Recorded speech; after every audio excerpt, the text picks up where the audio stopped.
Hi hello ನಮಸ್ತೆ welcome back to my YouTube channel. So ಇವತ್ತು ನಾನು 2 ಮಿನಿಟ್ಸಲ್ಲಿ ಮ್ಯಾಗಿ ಮಾಡೋದು ಹೇಗೆ ಅಂತ ಹೇಳ್ತಾ ಇದ್ದೀನಿ. ಸೊ ಇದಕ್ಕೇನು ಬೇಕು ಅಂದರೆ ಈ ಥರ ಮ್ಯಾಗಿ ಪ್ಯಾಕೆಟ್ ಈ ಥರ ಬಿಡಿಸಿಟ್ಕೋಬೇಕು. ಹಾಗೆ ಒಂದು ಈರುಳ್ಳಿ, ಟೊಮೊಟೊ, ಕ್ಯಾರೆಟ್, ಬೀನ್ಸ್, ಹಸಿಮೆಣಸು. ನಿಮಗೆ ತರಕಾರಿ ಬೇಕು ಅಂದರೆ ಆ್ಯಡ್ ಮಾಡ್ಕೊಳ್ಳಿ. ತರಕಾರಿ ಬೇಡ ಅಂತಂದರೆ ಅವ್ರು ಕೊಟ್ಟಿರೋಂತಹ ಪ್ಯಾಕೆಟ್ ಮತ್ತು ಇದು ಎರಡನ್ನೇ ನೀರಲ್ಲಿ ಹಾಕ್ಕೊಂಡು ಫ್ರೈ ಮಾಡ್ಕೊಳ್ತೀನಿ ಅಷ್ಟೇ. ಸೊ ಇವಾಗ ನಾನು ಮಾಡ್ತಾ ಇರೋ ರೆಸಿಪಿ ತೋರಿಸ್ತಾ ಇದ್ದೀನಿ ಹೇಗೆ ಮಾಡೋದು ಅಂತ ನೋಡಿ. ಸೊ ಒಲೆ ಮೇಲೆ ಒಂದು ಕಡಾಯಿ ಇಟ್ಕೊಂಡಿದ್ದೀನಿ, ಅದಕ್ಕೆ ಒಂದು 2-3 ಸ್ಪೂನ್ ಎಣ್ಣೆ ಹಾಕ್ತಾಯಿದ್ದೀನಿ. ಸೊ ಇವಾಗ ಇದಕ್ಕೆ ಒಂದು ಸ್ಪೂನ್ ಜೀರಿಗೆ ಹಾಕ್ತಾಯಿದ್ದೀನಿ,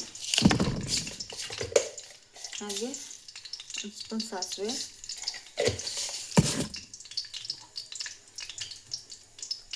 ಹಸಿಮೆಣಸು, ಈರುಳ್ಳಿ,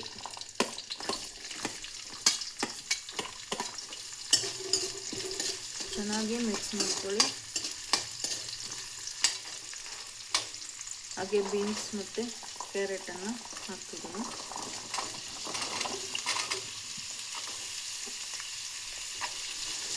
ಎರಡು ಚೆನ್ನಾಗಿ ಮಿಕ್ಸ್ ಆಗಿ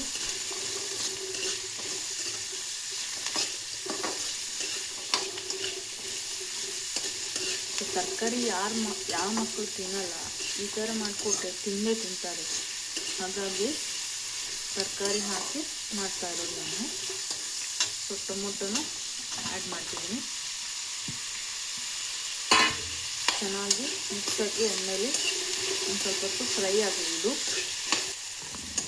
ಸೊ ನೋಡಿ, ತರಕಾರಿ ಎಲ್ಲ ಚೆನ್ನಾಗಿ ಇದರಲ್ಲೇ ಫ್ರೈ ಆಗಿದೆ ಎಣ್ಣೆಲಿ. ನೋಡಿ ಈ ರೀತಿ ಫ್ರೈ ಆಗಿದೆ. ಸೊ ಇವಾಗ ಇದಕ್ಕೆ ಅವ್ರದ್ರಲ್ಲೇ ಕೊಟ್ಟಿರೋಂತಹ ಮಸಾಲೆ ಪುಡಿ ಮತ್ತು ಮ್ಯಾಗಿನ ಇದಕ್ಕೆ ಆ್ಯಡ್ ಮಾಡ್ಕೊತಿದ್ದೀನಿ. ಸೊ ಒಂದ್ಸಲ ಈ ಥರ ಚೆನ್ನಾಗಿ ಮಿಕ್ಸ್ ಆಗಲಿ ಇದು. ಹಾಗೆ ಇದಕ್ಕೆ ನೀರು ಹಾಕ್ತಿದ್ದೀನಿ. ಎಷ್ಟು ಬೇಕಾಗುತ್ತೋ ಅಷ್ಟೇ ನೀರು ಹಾಕ್ಕೊಳ್ಳಿ, ಜಾಸ್ತಿ ಹಾಕ್ಕೊಳ್ಳೋಕೆ ಹೋಗಬೇಡಿ. ಸೊ ನಾನಿಲ್ಲಿ ಸ್ವಲ್ಪ 2 ಚಮಚ ನೀರು ಹಾಕ್ಕೊಂಡಿದ್ದೀನಿ, ಸಣ್ಣ ಚಮಚಿಂದ. ಸೊ ಇದು ಮುಳುಗೋಷ್ಟು ನೀರು ಹಾಕ್ಕೊಂಡ್ರೆ ಸಾಕು, ಜಾಸ್ತಿ ಹಾಕ್ಕೊಳ್ಳೋಕೆ ಹೋಗಬಾರ್ದು, ಯಾಕೆಂದರೆ ಬೇಯಬೇಕಲ್ಲ ಇದು. ಹಾಗಾಗಿ ಈ ಥರ ಚೆನ್ನಾಗಿ ಮಿಕ್ಸ್ ಮಾಡ್ಕೊಳ್ಳಿ. ಇದಕ್ಕೆ ಉಪ್ಪು ಹಾಕೋ ಅವಶ್ಯಕತೆ ಇರಲ್ಲ. ಸೊ ಪ್ಯಾಕೆಟಲ್ಲೆಲ್ಲ ಇರುತ್ತೆ. ಬೇಕು ಅಂದರೆ ನೀವು ಮೇಲಿಂದ ಸ್ವಲ್ಪ ಹಾಕ್ಕೋಬೋದು, ಇಲ್ಲ ಅಂದರೆ ಇಲ್ಲ. ಸೊ ಇದನ್ನ ಇವಾಗ ಬೇಯೋಕೆ ಬಿಡುವ. ಸೊ ಮುಳುಗೋಷ್ಟಾಗಿದೆ, ಒಂದು 5 ನಿಮಿಷ ಇದು ರೆಡಿ ಆಗುತ್ತೆ.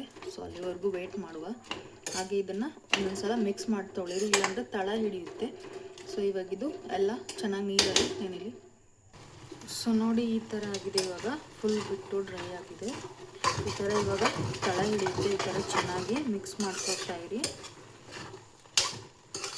ಸೊ ಗಟ್ಟಿನೇ ಇದ್ದರೆ ಚೆನ್ನಾಗಿರುತ್ತೆ. ಜಾಸ್ತಿ ಸಾಫ್ಟಾಗಿ ಬೆಂದರೆ ಅಷ್ಟೆಲ್ಲ ಟೇಸ್ಟ್ ಚೆನ್ನಾಗಿರಲ್ಲ, ಒಂಥರ ಚಪ್ಪೆ ಆದಂಗೆ ಆಗುತ್ತೆ. ಇವಾಗ ನೋಡಿ ಸ್ವಲ್ಪ ನೀರಿದೆ ಅಷ್ಟೇ, ಅದಕ್ಕೆ ಜಾಸ್ತಿ ನೀರು ಹಾಕೋಗ್ಬೇಡಿ ಅಂತ ಹೇಳೋದು. ನೋಡಿ ಫೈನಲ್ ಆಗಿ ಇದು ಮುಚ್ಚಿಟ್ರೆ ಇವಾಗ ಸರಿಯಾಗುತ್ತೆ. ಸೊ ನೀರೆಲ್ಲ ಪ್ರಮಾಣ ಸರಿಯಾಗುತ್ತೆ.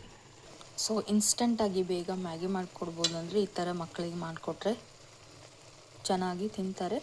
ಮತ್ತು ತರಕಾರಿನೂ ತಿನ್ನಲ್ಲ ಅಂದರೆ ಈ ಥರ ಹಾಕ್ಕೊಡಿ. ಯಾಕೆ ತಿನ್ನಲ್ಲ ಅಂತ ನಾನು ನೋಡ್ತೀನಿ. ಸೊ ನೋಡಿ ಈ ಥರ ಮಾಡಿಕೊಡಿ, ತುಂಬ ಟೇಸ್ಟ್ ಚೆನ್ನಾಗಿರುತ್ತೆ. ವಿಡಿಯೋ ಇಷ್ಟ ಆದರೆ ಲೈಕ್ ಮಾಡಿ, ಶೇರ್ ಮಾಡಿ, ಕಮೆಂಟ್ ಮಾಡಿ. ಹಾಗೆ ಮರೆಯದೆ ಸಬ್ಸ್ಕ್ರೈಬ್ ಮಾಡ್ಕೊಂಡು ನೋಡಿ. ಸೊ ಇದೇ ಥರ ನೆಕ್ಸ್ಟ್ ವೀಡಿಯೋದಲ್ಲಿ ಸಿಗ್ತೀನಿ. ಅಲ್ಲಿವರೆಗೂ ಟಾಟಾ, ಬಾಯ್ ಬಾಯ್. ಇವಾಗ ಮ್ಯಾಗಿ ರೆಡಿ.